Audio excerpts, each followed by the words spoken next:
Donc, on a un métier traditionnel de cabinet d'expertise comptable en termes de comptabilité, fiscalité, création d'entreprise, tout ce qui est juridique et conseil.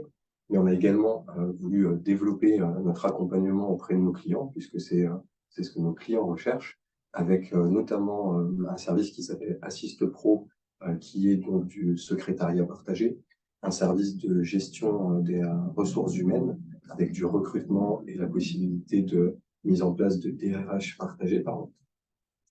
Et nous avons 3 filiales, une qui s'appelle Evidience, qui est du coaching d'entreprise. Donc c'est le bras armé de l'expert comptable, puisque nous constatons des choses dans la comptabilité, mais souvent il peut y avoir des répercussions organisationnelles que l'on ne voit pas à travers les chiffres et les factures. Donc notre coach Catherine est à votre disposition pour regarder tout ce qui est organisationnel et optimisation de tout ça. On a une seconde filiale qui s'appelle FCP Academy, qui elle est un organisme de formation qui est certifié Calliope, qui nous permet d'accompagner nos clients dans la formation des dirigeants et de leurs collaborateurs. Et enfin, nous avons une troisième filiale qui s'appelle ICG, qui est une filiale informatique, mais je laisserai Grégory en parler un petit peu plus tard. Exactement. Voilà donc pour la présentation de Sologest. Je te propose d'attaquer dans le dur et d'expliquer un petit peu ce que c'est la facture électronique. Oui, parce que je crois que c'est pour ça que les gens ont pris le temps dans leurs agendas chargés de nous écouter. Donc, on va parler de facture électronique, l'évolution de la facture en entreprise, du format papier au format électronique. On va voir qu'est-ce que c'est et quels sont les avantages et bénéfices. Alors, parlons un petit peu facture et histoire de facture. Je vous ai mis 3 images que je trouve très sympas et qui correspondent bien à ce que l'on peut voir encore aujourd'hui. Il y a énormément de factures encore qui sont papier avec des facturiers. Vous pouvez encore voir de temps en temps dans un restaurant des notes de restaurant faites sur la nappe du restaurant. Et on a également l'habitude de voir des factures qui sont issues de logiciels de facturation. Donc, c'est la troisième que vous voyez à gauche. Et bien entendu, si vous faites partie de nos clients, vous avez l'habitude qu'on essaye de vous orienter vers ça pour diverses raisons qu'on va vous expliquer un peu plus tard. Alors, il est important de ne pas confondre une facture numérique et une facture électronique. Une facture numérique, c'est une facture qui est envoyée à un moment dans son format électronique. Par exemple, vous pouvez recevoir une facture par mail, on a un PDF, et ça, c'est une facture numérique. Une facture électronique, ça va un petit peu plus loin que ça. C'est une facture qui est électronique de son émission jusqu'à son stockage à la fin. C'est des choses qui existent depuis les années 80. Il y a certains secteurs en France qui utilisent la facture électronique, tels que l'aéronautique, l'agroalimentaire et l'automobile. Si vous êtes un sous-traitant de ces activités-là, vos clients vous demandent d'utiliser de la facture électronique. C'est quelque chose qui se faisait sous format EDI. Donc c'est un format qui est entièrement électronique et qui n'est donc pas lisible par l'homme du premier coup d'œil. Sauf pour les informaticiens qui savent lire le code par cœur. Oui, c'est exactement ça, parce qu'un fichier EDI, en fait, c'est un échange de données informatiques, comme son nom l'indique. Et du coup, c'est un flux de communication qui part d'un endroit A vers un endroit B.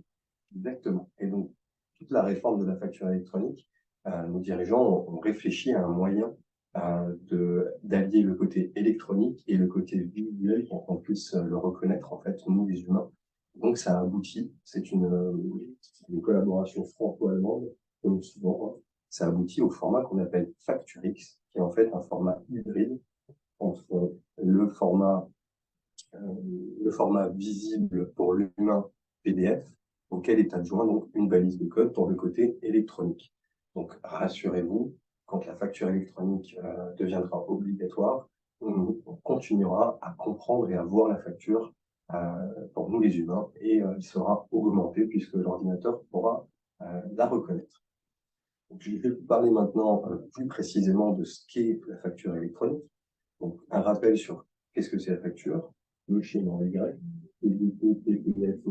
plein d'acronymes qui sont tout nouveaux et que je vais vous expliquer.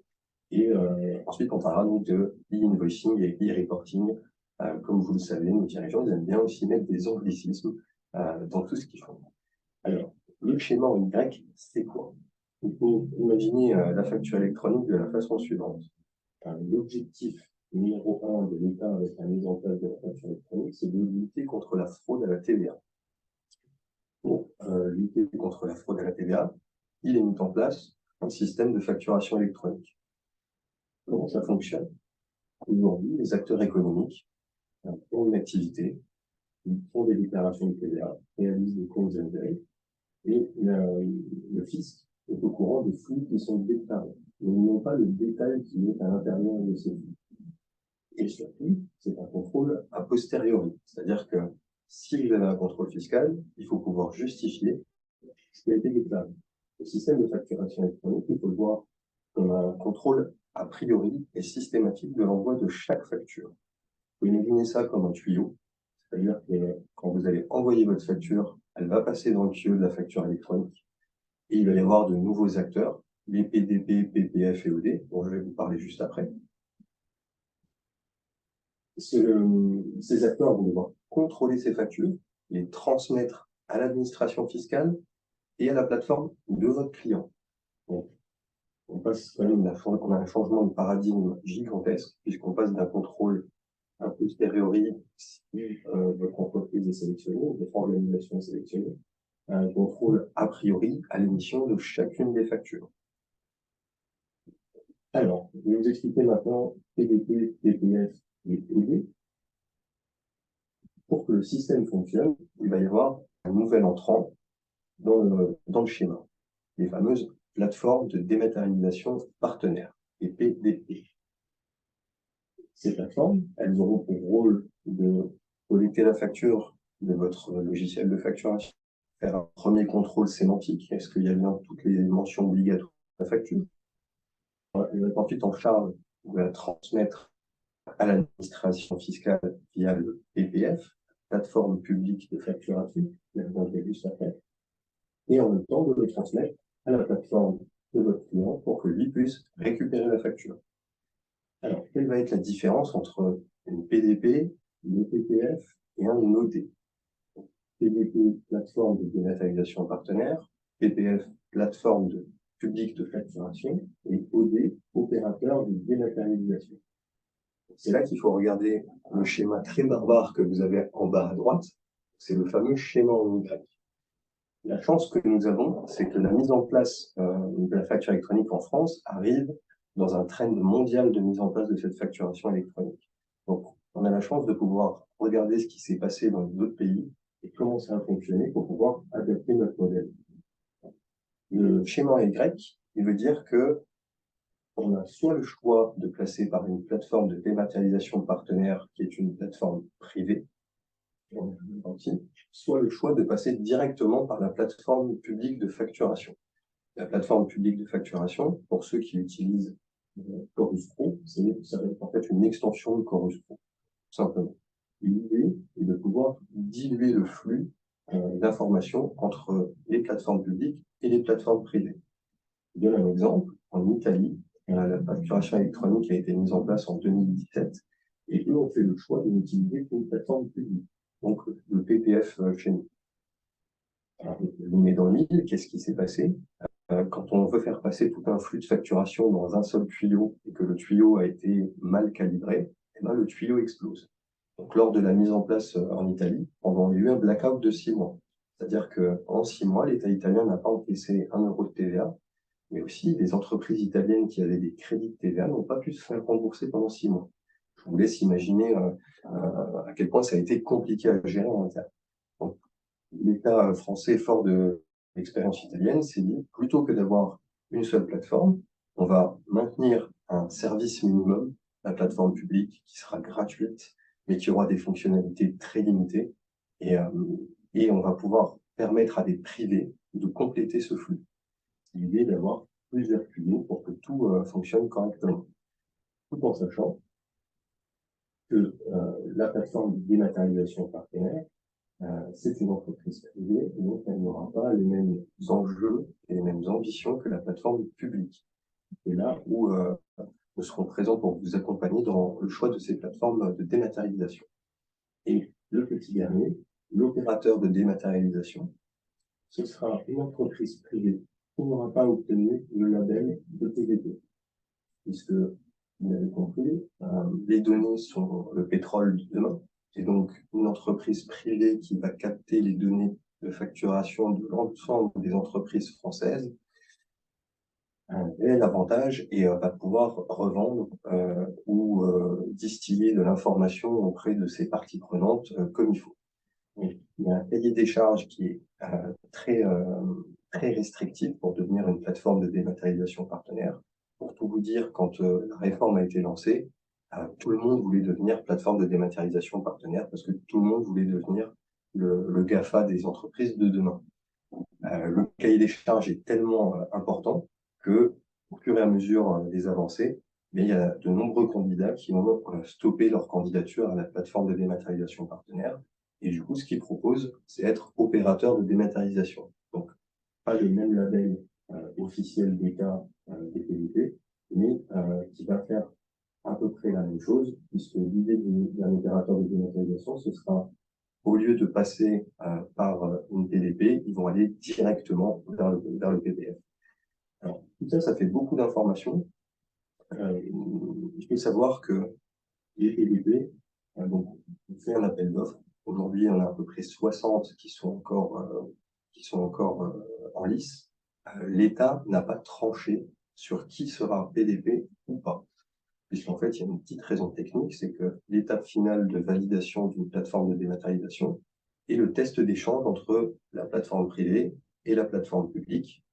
Et comme à son habitude, quand l'État français met son nez dans l'informatique, ça prend un petit peu de retard.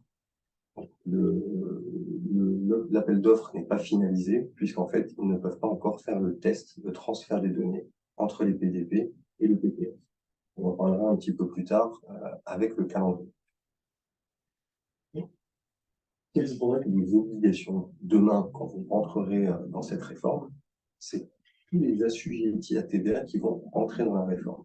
J'insiste sur le mot assujetti, puisque une entreprise peut être assujettie à TVA, mais exonérée de par son statut. L'exemple idéal, c'est tout ce qui est auto-entreprise. L'assujettissement dépend de l'activité, parce que c'est une activité commerciale soumise à TVA. Un maçon, un artisan qui a une activité économique va avoir l'assujettissement de la TVA. Par contre, comme il est dans un statut particulier d'auto-entreprise, il va être exonéré de TVA, et c'est pour ça que sur la facture d'un auto-entrepreneur, en général, nous n'avons pas de TVA. Mais comme il est assujetti, il va rentrer dans la réforme. Donc effectivement, les auto-entreprises qui ont une activité assujettie à la TVA rentreront dans le champ de la réforme. Je vous l'ai dit en préambule, l'objectif de l'État, c'est de lutter contre la fraude à la TVA. Donc, pour cela, nous avons mis deux obligations. L'e-invoicing, c'est le fait de réaliser la facture électronique qui va passer par le tuyau dont je vous ai parlé, et le e-reporting, puisqu'en fait, les entreprises assujetties à la TVA peuvent soit émettre des factures, soit ils peuvent, par exemple, pour tout ce qui est commerçant, avoir une caisse enregistreuse. C'est la caisse enregistreuse qui déclare. Donc, pour qu'ils puissent calculer une TVA, ils ont besoin de plusieurs données. De la facture en elle-même, mais en France, on a aussi un système un peu particulier qui est très franco-français, ça s'appelle la TVA sur les encaissements. Qu'est-ce que ça veut dire? Ça veut dire qu'un prestataire de service, il ne paye pas sa TVA quand il émet sa facture, sa TVA devient exigible quand son client l'a payé. L'exemple parfait, les honoraires de Sogest, par exemple, nous sommes des prestataires de services. Nos clients n'ont pas le droit de déduire la TVA afférente à nos factures tant que nous n'avons pas été payés. Donc, c'est cet élément qui complexifie nettement le précalcul de la TVA. Alors, l'État a imaginé le e-reporting pour pouvoir pallier à tout ça. Qu'est-ce que ça veut dire? Ça veut dire qu'ils auront la donnée de facturation, mais ils auront besoin d'avoir la donnée de paiement pour savoir si la TVA est exigible ou déductible en fonction du sens dans lequel nous sommes. Donc, ils ont prévu que toutes les entités qui seront soumises à cette réforme devront faire un reporting de tous leurs encaissements et de tous leurs décaissements afin de pouvoir calculer la TVA. Pour vous situer un petit peu les choses, ils se sont basés sur votre régime de TVA. Il existe plusieurs régimes en France. soit on déclare la TVA tous les mois, soit on la déclare tous les trimestres, soit on la déclare une fois par an. Les personnes qui sont concernées par la déclaration annuelle devront déclarer leur encaissement et décaissement tous les mois. Donc, on a une accélération quand même x12 du rythme des obligations. Idem pour ceux qui sont en trimestriel et en mensuel. Là, on va avoir aussi une belle accélération puisque ce sera sur 10 jours glissants. Tout événement qui se passe entre le 1er et le 10 du mois devra être déclaré pour le 20. Tout élément qui se passe entre le 11 et le 20 devra être déclaré pour le 30. Et ainsi de suite. Et c'est là où on se dit, mince, ça veut dire que je ne peux plus partir en vacances plus de 10 jours d'affilée. C'est une vérité. On sera là pour vous accompagner là-dedans. Voilà donc pour les questions e-invoicing, e-reporting. Bien sûr, on pourrait aller bien plus dans le détail sur quelles sont les sanctions prévues et ainsi de suite, mais ce n'est pas l'objet de ce webinaire. Si vous avez des questions relatives à tout ça, on sera un plaisir d'y répondre. Et d'ailleurs, c'est peut-être le moment de faire un petit point sur les questions du chat pour y répondre.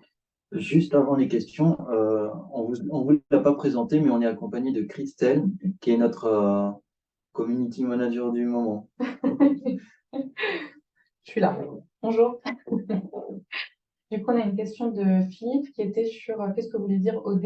Il faut qu'on peut revenir sur les termes de OD, PDP, PPF et aussi le reporting en quelques mots pour que tout le monde ait bien en tête à la fin de cette longue explication. Très bien. Et vous répondez ? Donc, je vais vous expliquer avec des termes qui ne sont pas d'expertise comptable. Une PDP, c'est l'entreprise qui va s'occuper de collecter vos factures électroniques pour partir de votre endroit à vous, de votre plateforme, jusqu'à la transmission de la facture sur la plateforme de votre client. Une PPF, c'est, comme l'a bien dit à juste titre Mickaël, c'est Chorus Pro. Donc, c'est l'administration fiscale qui va récolter l'ensemble de toutes les factures. Et un opérateur de dématérialisation, c'est en fait l'entre-deux. C'est l'entreprise qui va aller faire le travail à la place du PDP, sans pour autant avoir toutes les garanties qu'offre une PDP. Et donc, je vais juste compléter ce que dit Grégory. La grande différence entre le PDP et l'OD, ils ont la même fonction. Cependant, la PDP va avoir des obligations en termes de respect de la vie privée, en termes d'échange de données, en termes de restitution des données avec vous, alors que l'OD, c'est un contrat comme un autre, c'est une entreprise privée avec qui vous passez un contrat. Donc, il pourra faire ce qu'il y a écrit dans son contrat.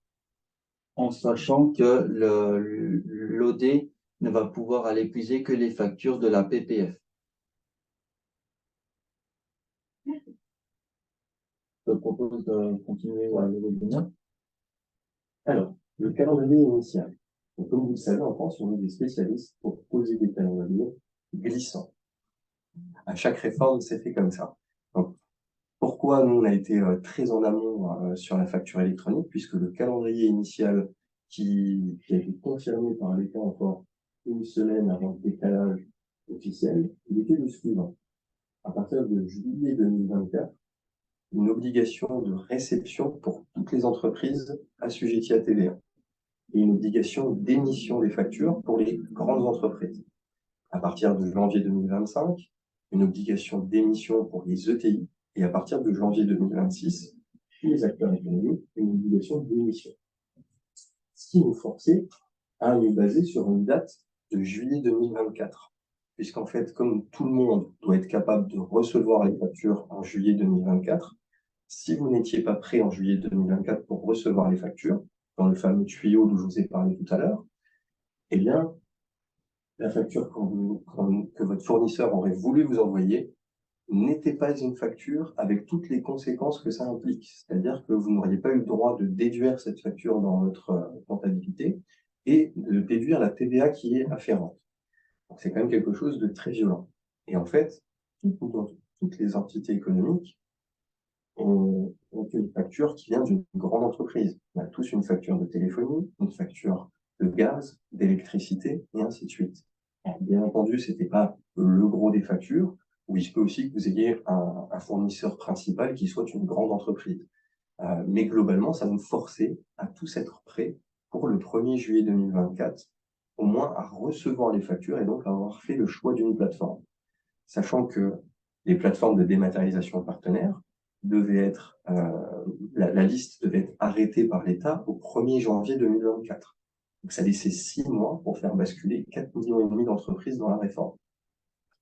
Ce qui s'est passé, c'est que, comme je vous l'ai dit tout à l'heure, l'étape finale, c'était le test de transmission de données entre les plateformes de dématérialisation partenaires et la plateforme de facturation publique. La plateforme de facturation publique n'étant pas prête, les tests n'ont pas pu avoir lieu. Donc, on peut faire un petit focus là-dessus aussi. Il est urgent d'attendre. C'est-à-dire que vous allez commencer à être sollicité, vous l'êtes déjà, à mon avis, par de nombreuses entreprises qui vous disent nous allons devenir PDP ou nous sommes OD, venez chez nous, nous sommes les meilleurs. Et bien en fait, tous ceux qui se tardent d'être en lice pour PDP ne le sont pas encore, ils n'ont pas été sélectionnés. C'est simplement une stratégie commerciale pour vous capter. Dans les PDP, il va y avoir plusieurs modèles. Il va y avoir des modèles peut-être gratuits. Mais quand le modèle est gratuit, ça veut dire qu'il faut s'inquiéter de ce que va être fait de vos données. Je vous donne un petit exemple là-dessus que je répète tout le temps.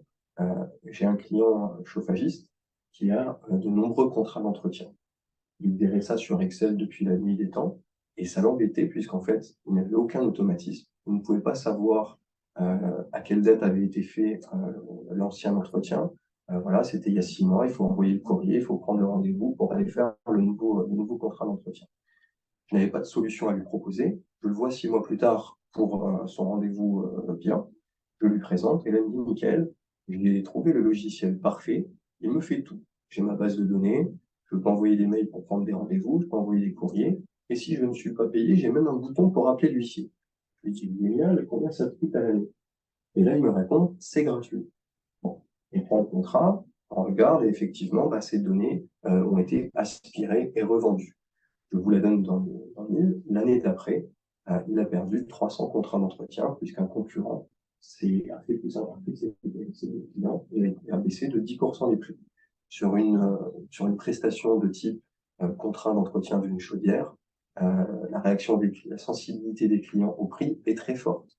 Et donc, le fait qu'il n'ait pas voulu payer un logiciel qui garantissait une sécurité de ses données, et bien, ça aboutit à la perte de 400 contrats d'entretien l'année d'après. Voilà pour la petite explication sur il est urgent d'attendre et de faire très attention quand vous avez une PDP une PDP ou un OD qui va vous faire une offre qui vont tomber là très prochainement. Donc, on était au congrès de l'Ordre des experts comptables il y a la semaine dernière et on a eu la chance d'avoir le ministre de l'économie qui est venu nous annoncer le nouveau calendrier. Donc j'insiste, c'est une annonce du ministre et au congrès des experts comptables. Le Covid m'a appris à faire la distinction entre ce que nous dit le gouvernement et ce qui est écrit dans le texte à la fin. Donc, le texte sera rédigé dans la loi de finances 2024. C'est déjà inscrit. Le point positif, c'est que c'est inscrit dans le projet de loi. On verra si c'est retenu précisément dans la loi de finances définitive et on ne manquera pas de vous tenir au courant. L'idée de ce webinaire, c'était aussi de faire les nouvelles fraîches de ce qui est en train de se passer pour que vous puissiez vous adapter, qu'on puisse nous s'adapter et vous accompagner dans l'adaptation. Donc, le nouveau calendrier annoncé est le suivant. Sachant que ça va être très délicat de décaler plus, puisque tout ça vient d'une directive européenne et qu'il faut que tout soit fini pour fin 2026. Alors, l'année 2024 va servir d'année test entre plateforme publique et plateforme et PDP. Donc, probablement que la liste des PDP sera définie mi-2024.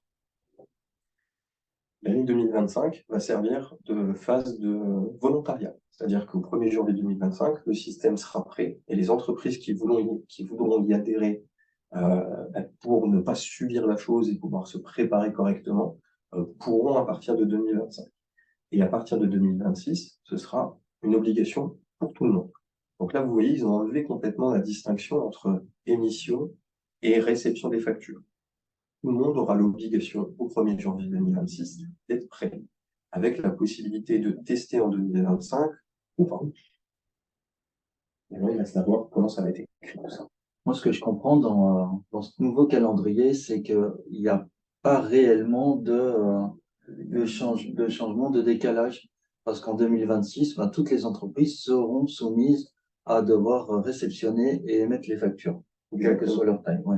Exactement. Sachant que 2026, en émission, était prévu pour les PME, TPE. Une PME, les chiffres qui avaient dépassé la PME sont quand même assez énormes. La grande majorité des entreprises françaises sont dans la catégorie des PME, TPE.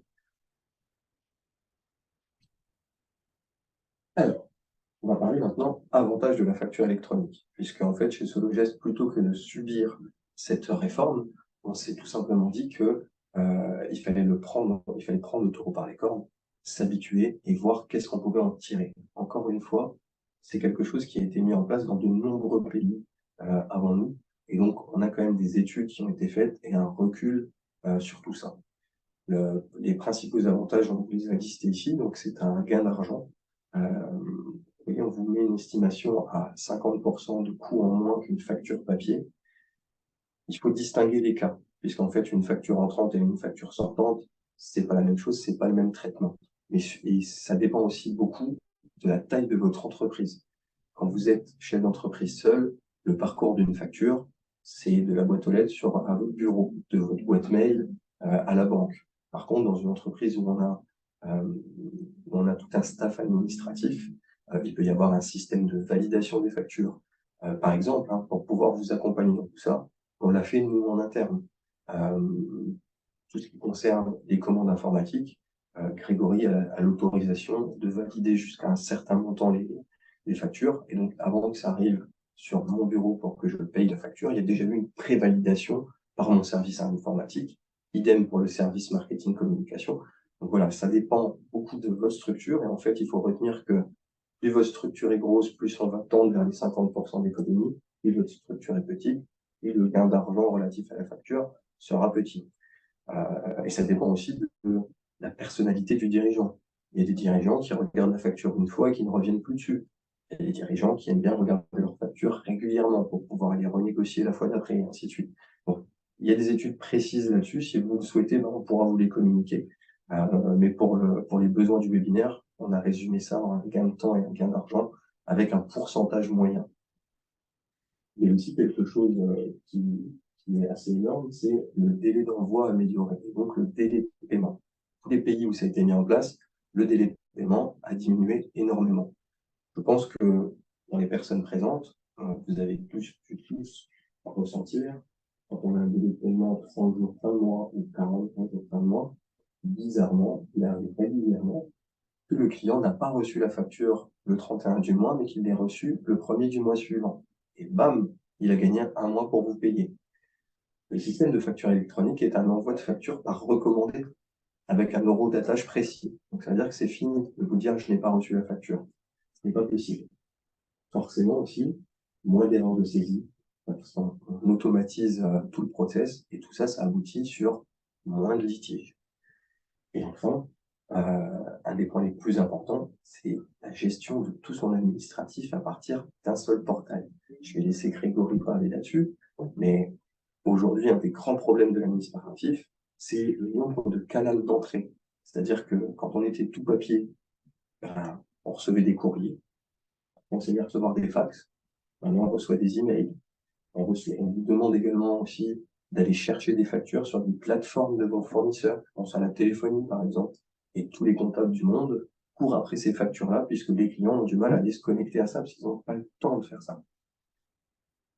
Alors, je laisse parler à Grégory. Ah, on a des questions? Oui, c'est une question de Marion qui demande bien confirmation qu'il n'y a plus de distinction entre les différentes tailles d'entreprise pour la mise en place.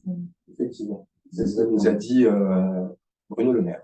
Non, on verra la façon dont c'est écrit. Et en fait, globalement, ce qu'il ne voulait pas, c'était décaler la date limite finale pour coller au calendrier européen, puisque c'est quand même quelque chose qui a été voté en Europe dans les années 2000, avec une date limite à 2026, qu'il faudrait que toute l'Europe se remette d'accord pour redécaler après tout ça.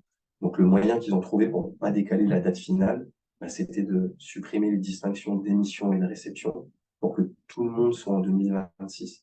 Et en fait, très sincèrement, pour moi, c'est une opportunité puisque nous-mêmes qui sommes en avance sur le sujet, et on l'a bien constaté au congrès des experts comptables, ça laissait un temps très court pour former nos collaborateurs, former nos clients et adapter l'informatique en entreprise. Ça va faire une super transition, c'est pas prévu, mais c'est génial. Puisque la difficulté, c'est pas la facture électronique en elle-même, c'est la digitalisation des entreprises en amont. Si votre entreprise est bien digitalisée, le passage à la facture électronique sera une simple formalité. Si vous êtes plutôt du genre à utiliser uniquement Outlook et Excel avec Windows 95 sur votre ordinateur, ça va être un petit peu plus compliqué si on s'y intéresse pas maintenant. Et donc, je vais laisser parler Grégory de l'informatique en entreprise. Donc, comme l'a bien dit Michael, d'ailleurs je te remercie, il y a une réelle importance d'avoir de l'informatique en entreprise parce que déjà d'une part, les technologies avancent, innovent et apportent un réel avantage dans le quotidien de chaque personne travaillant en entreprise, comme l'efficacité opérationnelle, l'amélioration dans la prise de décision, la sécurité de données, la flexibilité, l'adaptation au changement, etc. L'important est vraiment de savoir que tous ces avantages permettent d'assurer la pérennité de l'entreprise sur le long terme. Donc, l'importance, elle se développe comment? Déjà par une automatisation des tâches. On part d'un process A vers un process B, mais avant, on pouvait le faire à la mano, donc manuellement. Et demain, l'automatisation va permettre de se dire, c'est une tâche rébarbative, je la mets de côté, c'est pas moi qui le fais, c'est la machine. Ça nous permet également d'avoir une prise de décision éclairée. Par l'intermédiaire d'outils, il est clair qu'on puisse avancer vers un pas décidé et vers une technologie beaucoup plus efficace. Une communication efficace également, que ce soit à l'interne ou en externe, que ce soit via les personnes, via des canaux de communication, ou que ce soit également des communications de technologie. Donc, comme je l'ai expliqué tout à l'heure, l'exemple qu'a donné Michael par rapport au PDP, là, il y a une réelle communication efficace, mais là, c'est d'ordre national. Donc, on a la PDP A qui communique votre facture directement et la transite vers la plateforme B. Et du coup, mais là, vous ne faites rien derrière ça. C'est vraiment l'ordinateur qui vous accompagne. Par contre, par rapport à tout ça, il est primordial d'avoir une sécurité des données qui est au top. Ça parle des mots de passe, ça parle du cryptage de données, ça parle vraiment de tout ce qui est important de sécuriser par rapport à nos données. Et pour tout ça, il y a une transformation digitale qui doit être réussie. Donc, avec Michael, nous, on a fait le choix de passer au zéro papier. Mais avant tout ça, il fallait vraiment réfléchir de l'endroit vers lequel on voulait se diriger au niveau numérique, au niveau digital. Et ça ne se fait pas en 3 minutes, comme je vais pouvoir vous l'expliquer juste après. Donc, par rapport à cette importance, avec Sologest, on s'est demandé comment on peut accompagner nos clients.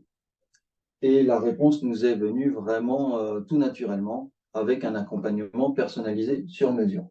En fait, quand on a voulu mettre en place tout ça chez Sologest, on a eu de nombreuses réflexions, de nombreuses réunions de travail, et on s'est aperçu que il n'y avait pas d'autre solution que du sur-mesure, puisque chaque entreprise est différente, chaque ADN d'entreprise est différente, et on n'a pas d'autre solution que de faire du sur-mesure. Alors, ça peut être un sur-mesure qui est très light, puisque le besoin est light, mais ça peut être aussi un sur-mesure énorme, puisque c'est l'occasion de passer à un mode plus informatisé. Donc, je vous propose de propulser vos projets vers les sommets. Et on a décidé vraiment de primer sur l'écoute de vos besoins. Et on a basé notre offre sur 3 axes. Donc, la première, c'est la gestion de projet, en optimisant un projet précis que vous pourriez avoir besoin, ou bien avoir un alignement stratégique sur une transformation digitale de votre entreprise. Je vais à chaque fois donner un exemple concret de chacun des 3 axes. La gestion de projet, par exemple, on a un client qui vient de nous le demander. C'est quelqu'un qui est dans l'agroalimentaire, c'est un grossiste agroalimentaire. Son entreprise a grossi très vite. Et en fait, ils sont encore tout papier. C'est-à-dire qu'ils ont des bons de livraison papier, ils pèsent à la main la marchandise, qui rechargent derrière dans une camionnette et qui livrent et ainsi de suite. Et ben en fait, ils ont décidé d'utiliser ce fort développement pour automatiser un maximum de tâches et leur permettre de développer leur entreprise. Le problème qu'ils avaient, comme beaucoup d'anciennes entreprises, c'est qu'ils n'ont pas le temps de s'intéresser à ça et ils n'ont pas la compétence. Donc, Grégory a challengé les éditeurs du marché relatifs à leur marché à eux. Il a recueilli tous les besoins et les volontés des clients et c'est lui qui a été négocié avec les différents fournisseurs pour faire les avantages et les inconvénients de chaque solution. Et à la fin, notre client a choisi la solution A, B ou C pour pouvoir avancer. C'est un moyen de faciliter les choses et d'améliorer le développement. L'important, c'est vraiment de pouvoir accompagner le dirigeant, le client, vers ses besoins, vers les choix qu'il effectue tout au long de la vie de l'entreprise.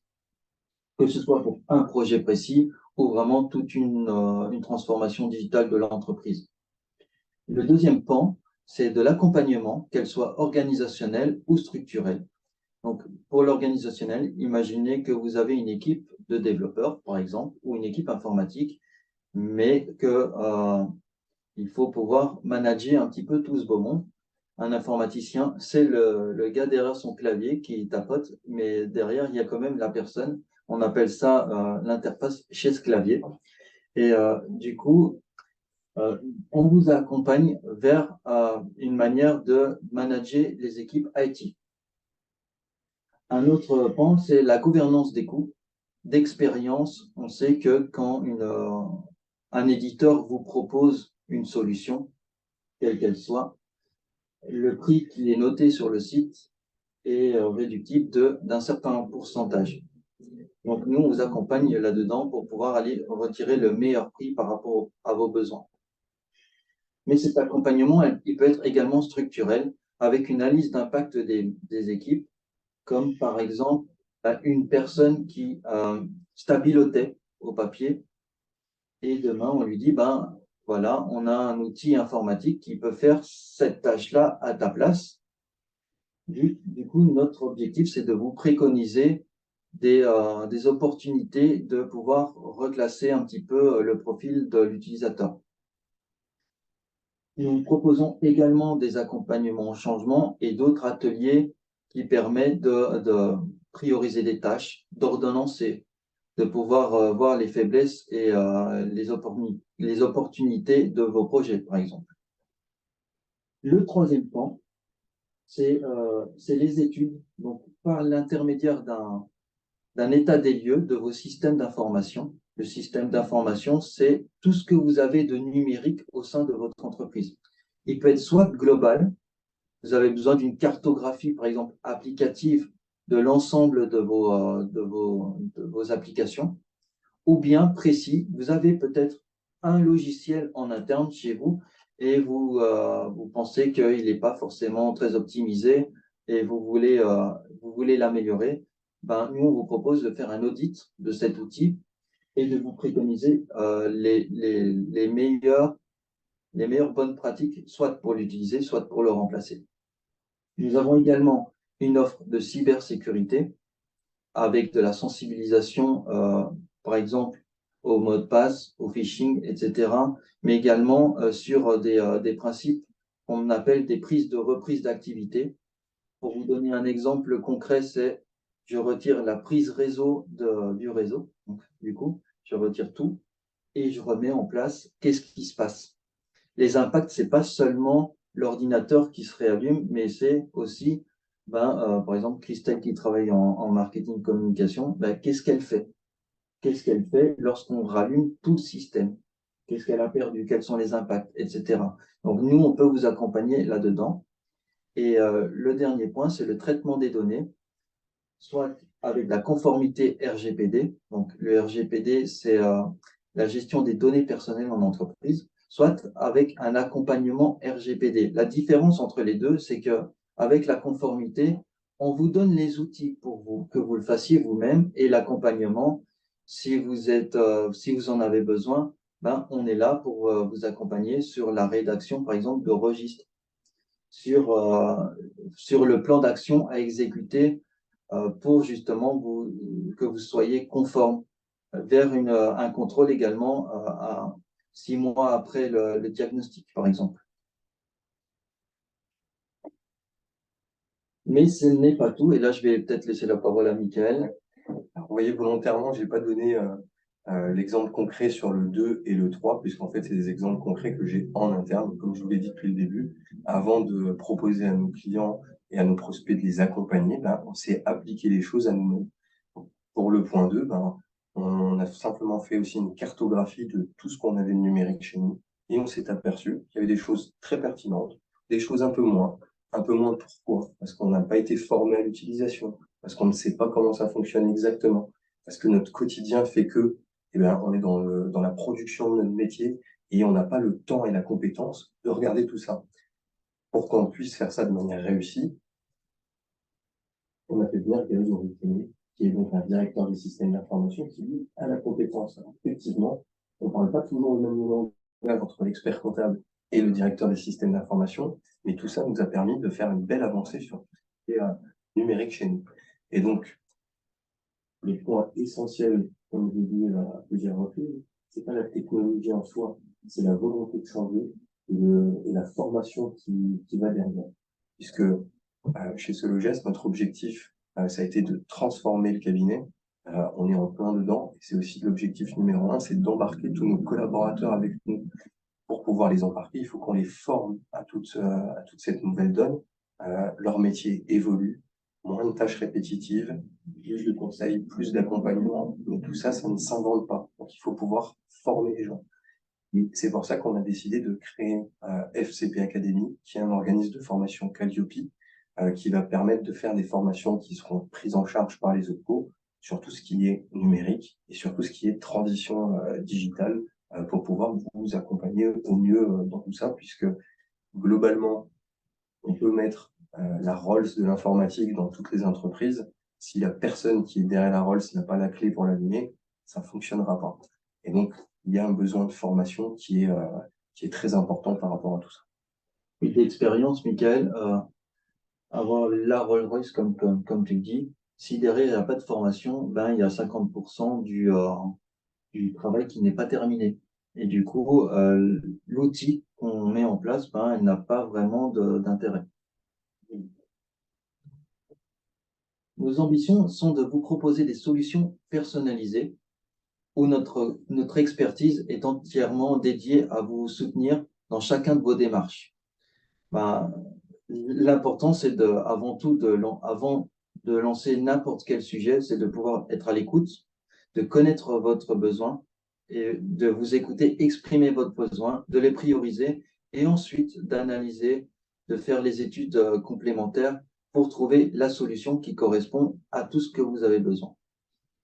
Nous avons également une approche 360 degrés, comme Michael a pu vous l'expliquer dans les slides précédents. Il n'y a pas juste du coup l'informatique, mais également toutes nos missions préalables, comme vas-y. En fait, l'objectif, c'est d'utiliser cette réforme pour pouvoir avoir enfin une vision globale de votre entreprise grâce à l'informatique, mais pas pour l'informatique. L'informatique est là pour nous donner cette vision à 360 degrés qui va vous permettre de libérer du temps à la fois chez nous et chez vous pour vous accompagner sur tous les autres pans. Effectivement, quand je vous donne un exemple concret, quand Grégory nous a rejoint, ça faisait des années que j'entendais mes clients me dire j'ai voulu créer un site internet, ça m'a coûté entre 5 et 10 000 euros et au final, le résultat, il est vraiment pas génial. Puisqu'en fait, un chef d'entreprise du bâtiment, c'est pas un expert en création de sites internet. Et des vendeurs de rêves, il y en a partout. Donc, le fait de pouvoir avoir cette informatique qui est centrale dans tout ça, ça va nous permettre à nous d'avoir une vision globale de tout ce qui se passe chez vous et de vous accompagner sur le côté organisationnel, informatique, RH, marketing, communication et comptable aussi. Et ce qui est vraiment important à retenir également, c'est de se dire, ben, le professionnel avec qui vous allez faire face, ben, se retrouvera en face d'autres professionnels qui comprendront le même langage. Du coup, le vendeur de tapis, ben, il n'aura plus lieu d'être. Vous allez pouvoir en retirer des avantages et des bénéfices avec l'amélioration de la conformité et de la sécurité, en protégeant vos données sensibles, en sécurisant votre infrastructure et en maîtrisant la gouvernance, c'est-à-dire qui fait quoi. Vous allez pouvoir bénéficier également de la réalisation efficace de vos projets, déjà d'une part par la satisfaction accrue de l'ensemble des parties prenantes, c'est-à-dire l'ensemble des parties prenantes, vous, vos collaborateurs, vos clients, vos fournisseurs et nous. Parce que derrière un projet, c'est une équipe. Et derrière une équipe, il y a une réussite. Ça permet d'avoir également un réel investissement dans la conduite du changement parce qu'on sait qu'un nouveau projet, ben, ça fait peur, surtout quand il est mené en interne dans une entreprise, alors que si c'est un professionnel qui propose d'accompagner vos collaborateurs vers un nouveau projet, ben, il est tout de suite vu d'une manière différente. Et ensuite, ben, il y a la transformation digitale réussie avec un alignement stratégique et une optimisation des process et de l'amélioration de l'efficacité. Là, les choses sont très claires. Il y a une vision à moyen et long terme où le dirigeant sait vers quoi il veut tendre. Et nous, on est là pour l'accompagner, pour qu'il puisse réaliser ses rêves. Nous avons fait le choix d'être un contact de proximité, d'une part pour être un partenaire de confiance, parce que c'est bien connu, plus on fait confiance à une personne, plus ça marche. Et du coup, tout le monde est satisfait et on fidélise un petit peu le contact entre Sologest, entre vous et vous, entre vos clients, vos fournisseurs et même vos collaborateurs. Nous avons également un avantage d'éclairer vos prises de décision sur de l'optimisation opérationnelle et sur une adaptation agile. D'expérience, nous savons que si on mène un projet de bout en bout et qu'on vous fait une livraison à la fin et que ça ne correspond pas à vos besoins, ça peut être très difficile par la suite. Alors qu'avec toute la communication, avec toute cette adaptation, avec vraiment toute cette confiance que l'on vous propose, ben, on fait étape par étape, on analyse la situation, on adapte. Et de manière agile, on est assez réactif pour pouvoir se dire que on construit un vélo, pardon, en commençant par les roues, et pas directement en vous posant le vélo et puis vous vous débrouillez avec. Et pour le bénéfice de tout cela, ben, je laisse la parole à Mickaël, je pense qu'il vous expliquera bien mieux que moi.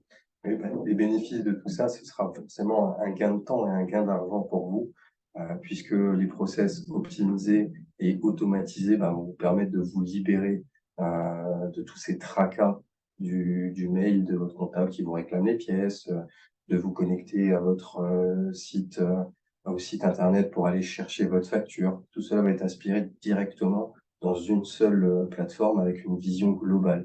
Et donc, qui dit gain de temps, dit gain d'argent derrière pour vous. Et surtout, je ne vois pas ça comme le gain d'argent juste parce que j'ai économisé une heure et que mon heure se facture X euros.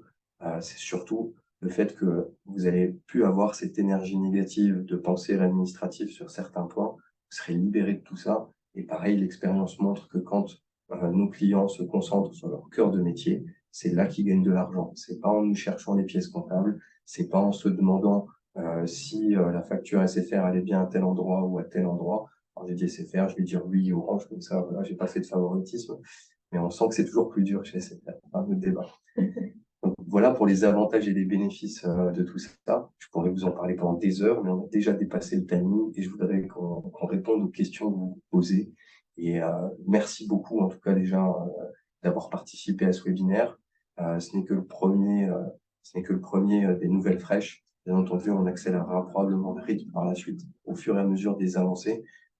Déjà, en numéro 1, on vous tiendra au courant de savoir si ce qui a été annoncé par le ministre sera bien ce qui se passera au mois de janvier 2024. Juste avant de passer aux questions, il est vraiment important de retenir que derrière toutes ces machines, ben, il y a un être humain. C'est l'être humain qui guide les machines pour qu'elles fassent ce qu'il a besoin de faire. Et nous, on est l'être humain qui va être juste à côté pour vous accompagner. On propose, Très belle fin. Du coup, on a trois questions. Je pense avoir répondu à une d'entre elles, mais du coup, elle est sur l'informatique, donc on va essayer de voir. C'était par rapport au choix d'une solution SI, s'il y avait un accompagnement du coup, des équipes pour le changement dans l'entreprise. Donc, j'ai répondu que bien évidemment, dans la gestion de projet, c'était inclus l'accompagnement dans la transition et que pour l'accompagnement structurel, il y avait bien évidemment l'aide à l'accompagnement au changement. oui, tout à fait. L'objectif, c'est vraiment déjà, je ne sais pas si vous avez déjà choisi votre solution, mais on va partir du principe que c'est pas le cas. Donc, après un état des lieux de votre système d'information, l'objectif, c'est de pouvoir faire les études, le sourcing de toutes les solutions possibles, et ensuite directement d'inclure vos équipes dans la démarche, déjà pour la conduite du changement, mais également pour tous les changements, enfin pour toutes les Pour les le bout, inclure ouais, dans c'est la ça. réflexion, en fait. Le bout de C'est-à-dire tambour, que ouais, tout à fait. la réussite du changement, pour que le projet de changement réussisse, il faut que les équipes soient impliquées. Alors, peut-être pas toutes les équipes, mais en fonction de la structure, un comité peut-être un peu restreint, que toutes les équipes soient intégrées dès le départ. Par exemple, nous, on a fait le choix de ne pas changer notre logiciel de production, mais pour pouvoir faire ce choix, on a challengé tous les éditeurs du marché et on a intégré quelques personnes du cabinet, des personnes qui font les tâches de saisie, des personnes qui font les tâches de réalisation des bilans, des responsables de service, pour avoir leur avis. Puisqu'en fait, c'est des personnes qui ont les mains dans le cambouis, qui sont le plus à même de nous donner leur avis. Donc effectivement, pour répondre à la question, il y a un accompagnement global qui est prévu, donc sur mesure. Soit on fait juste la partie informatique, soit on fait le tout, soit on fait en collaboration avec quelqu'un d'autre. Mais à mon sens, le faire sans gérer la partie formation des équipes, c'est l'échec assuré. Exactement. Et pour la conduite de changement, nous établirons des ateliers qui permettent de mettre vos collaborateurs au cœur de la démarche. Parfait. Merci. On a une question du coup qui touche un peu à l'informatique et à la facture électronique, qui est du coup, est-ce que ce geste sera à l'avenir PDP ou OD? Alors, ce geste ne sera ni PDP ni OD, puisqu'en fait, alors PDP, il faut savoir que pour respecter le cahier des charges et pour postuler, il y a un investissement en millions, voire dizaines de millions pour le faire. On n'a pas vocation à faire ça, nous ne sommes pas compétents et ce n'est pas notre objectif. Et idem pour l'OD. Si vous savez que chez Sologest, c'est un trait de caractère que j'ai quand les associés de Sologest, on apporte une importance énorme à la protection des données et à qu'est-ce qu'on fait des données de nos clients. Donc, comme je l'ai dit tout à l'heure, l'OD, c'est plutôt celui qui veut chanter la rigueur et les obligations de la PDP, avec derrière quand même une envie d'aller prendre les données et d'en faire X choses. Donc on n'a pas du tout vocation à faire ça. Nous, notre objectif, c'est en fait de nous adapter, que nos logiciels à nous soient interconnectés avec les vôtres pour pas qu'il y ait de rupture de la chaîne du numérique. Les éditeurs de logiciels travaillent dessus de manière assez extraordinaire en ce moment, puisque tout cela fonctionne correctement si les logiciels sont interconnectés. Si les logiciels ne sont pas interconnectés et qu'il y a une intervention humaine derrière tout ça, eh ben, on perd tout le temps qu'on veut et on rajoute toutes les sources d'erreurs possibles. Cependant, nous pouvons vous proposer de vous accompagner dans le choix d'une PDP, évidemment, et selon vos besoins. Et du coup, la dernière question était par rapport à l'e-reporting reporting, si je ne dis pas de bêtises, et en gros sur ce que Sologest du coup va faire par rapport à ça. Exactement. C'est une excellente question. En fait, ça va être notre service Assist Pro qui va vous permettre de faire ça. À l'origine, on a créé ce service juste avant le Covid, puisqu'on s'est rendu compte qu'on était tout le temps en train de courir derrière les papiers des clients et qu'au bout d'un moment, il faut se demander pourquoi le client ne nous donne pas. Soit qu'il n'a pas le temps, soit qu'il n'a pas l'information.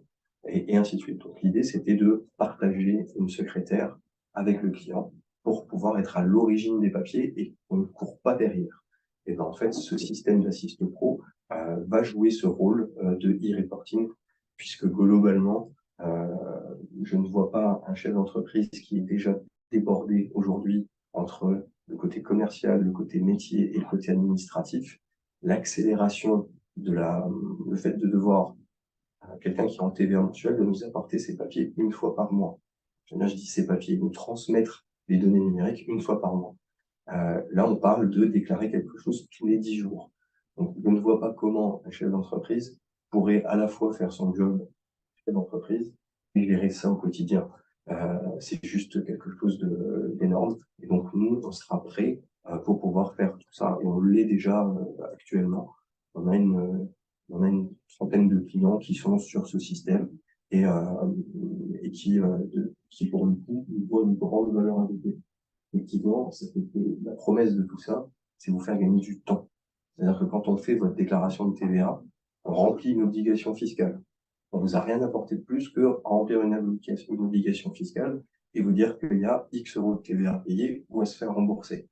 Par contre, quand on est à l'origine et qu'on s'occupe de toute cette partie administrative, que ce soit faire les factures à votre place, relancer vos clients, faire le e-reporting demain, là, on vous fait gagner du temps et la promesse, c'est que vous rentrez 1 heure, 2 heures, 3 heures plus tôt chez vous, ou alors que vous avez 1 heure, 2 heures, 3 heures de plus pour atteindre les objectifs que vous vous êtes fixés. Encore une fois, nous sommes là pour vous aider à atteindre vos objectifs. Et on n'a pas de jugement de valeur sur l'objectif en lui-même. J'ai des clients qui veulent devenir maître du monde. J'ai des clients qui veulent gagner X euros par mois en travaillant 1 jour par semaine. C'est deux objectifs complètement différents. Ce qui compte, c'est qu'est-ce qu'on met en place pour y arriver et comment on vous accompagne là-dedans. Donc, pour répondre précisément à la question, Sologes sera en mesure de gérer tout ce qui est e-reporting via notre service Assist. Pas de questions, je vous remercie. Merci à vous. Nous vous remercions également pour votre présence. Et si vous avez besoin de nous contacter, vous avez toutes les coordonnées qui s'affichent à l'écran. N'hésitez pas. Je peux que redire la même chose que Grégory. Merci à vous. Parce que si vous êtes présent à ce webinaire, c'est que vous avez compris qu'il y a quelque chose de très important qui est en train de se passer et qui va révolutionner complètement tout l'administratif des entreprises. Je le répète à toutes les personnes autour de moi. Quand on était tout papier avant l'arrivée de l'ordinateur, l'administratif, c'était faire des additions. L'ordinateur nous a réglé ce problème. Ça paraissait impossible. C'est fait. Demain matin, il va y avoir la facture électronique. Et je dis tout le temps aussi, au départ, une idée, c'est une citation, une idée paraît toujours folle. Ensuite, elle passe par l'étape où elle est décriée. Et enfin, elle devient une évidence. Aujourd'hui, qui pourrait se passer d'un ordinateur, qui pourrait se passer de mail, qui pourrait se passer de faire des additions automatiquement dans Excel. Je rappelle encore une fois qu'il y a 35 ans, les cabinets comptables étaient payés pour faire des additions. Aujourd'hui, ça paraît ubuesque. Et demain, la comptabilité de base, le fait d'entrer les factures dans l'ordinateur, ça se fera automatiquement. Je ne peux pas vous dire si ce sera en 2028, en 2030 ou en 2035, mais ça arrivera. Et il y aura ceux qui auront pris ce virage en se délestant de l'administratif pour se concentrer sur leur métier principal et faire avancer leurs entreprises. Et il y a ceux qui sont encore en train de gérer l'administratif à la petite semaine et qui n'arriveraient pas à développer leur entreprise comme ils le souhaitent. Voilà. Merci beaucoup à tous et bon appétit.